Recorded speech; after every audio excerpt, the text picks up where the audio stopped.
Hello snowboarders of the internet, I'm your host Avran LeFeber, and in this video we're going to be reviewing the new Nidecker Gamma, their asymmetrical twin. This board features Nidecker's surfy cam rocker, which is rocker in the tips, camber throughout the middle. This is going to give you all the load, pop, snap, and drive of traditional camber, but you're going to have that ease of entry in and out of turns from that rocker, as well as more optimal powder float and a little bit easier area to press when you're jibbing and buttering.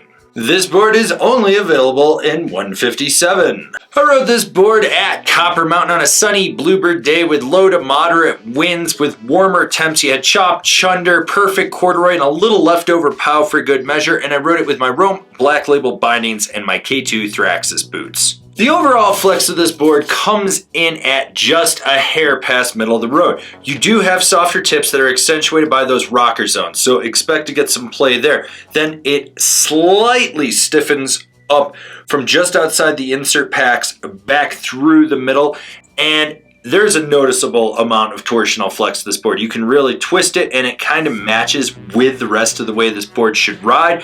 So it's not overwhelming, but it's not underperforming. Now, when it comes to stability, this isn't as stable as the APX version, which means do get chatter in the nose and the tail that resonates back underfoot. So you are gonna feel that. And in lumpy terrain, even though the center of this board is a little more stable, you do wanna keep your knees bent because you can get bucked around. All right, so this board is really reactive when you load that camber section up. So you load it up, you roll back on the tail, and you just get an immense amount of spring out of this board.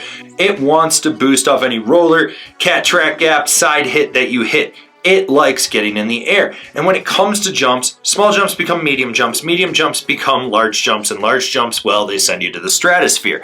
This board, as I said, likes to get in the air. It just has an immense amount of pop. It really reacts when you load it up, and what you put in, you get double out. Do not hesitate to send it to the moon with this board. When it comes to buttering, you've got rocker in the nose and the tail, right?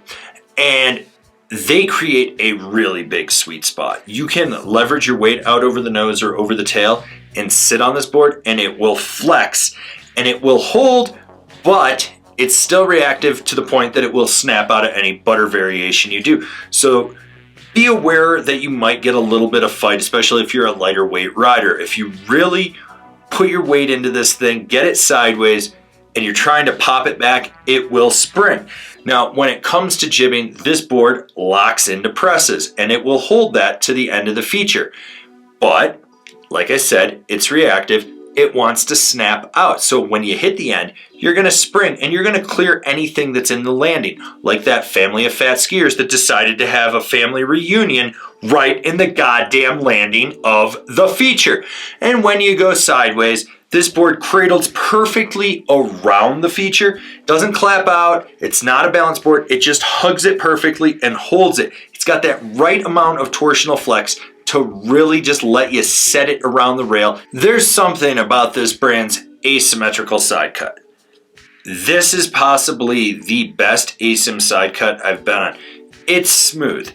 It's quick and consistent. You feel locked in on that heel side edge, and you can really lay it over. And then when you get on the toe edge, you can do the same.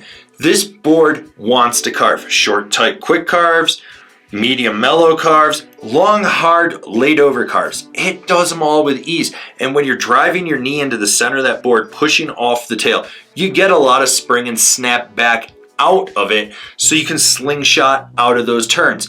This is a board that wants to turn. You want to be laid back and just do mellow carves? Sure, go for it. But you want to crank it and turn it up to 11? You don't have to worry about it. Who's this board for? The all-mountain freestyle guy that wants an asymmetrical side cut. While slightly softer than the APX version, this one is easier to ride. It's more approachable. It's easier to engage that camber section and load it up and snap.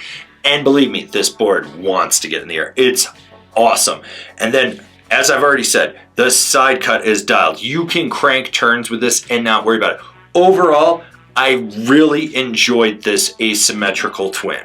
Comparable boards, the S Greats, the Ride Zero, the Gnu Riders Choice C3. Binding recommendations: the Nidecker Kaon X, the Rome Katana. This has been my review of the Nidecker Gamma. Do you agree? Do you disagree? Do you own one? Are you going to buy one? Leave me a comment down below. Let's have a conversation about this snowboard. If you're new here, remember to subscribe, click the bell, get those notifications. That way you're not missing any of the videos we got coming out for all you snowboarders of the internet.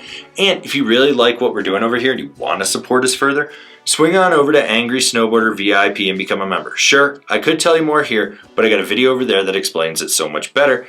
As always, I've been your host, Avran LeFeber, and I'll see you in another video.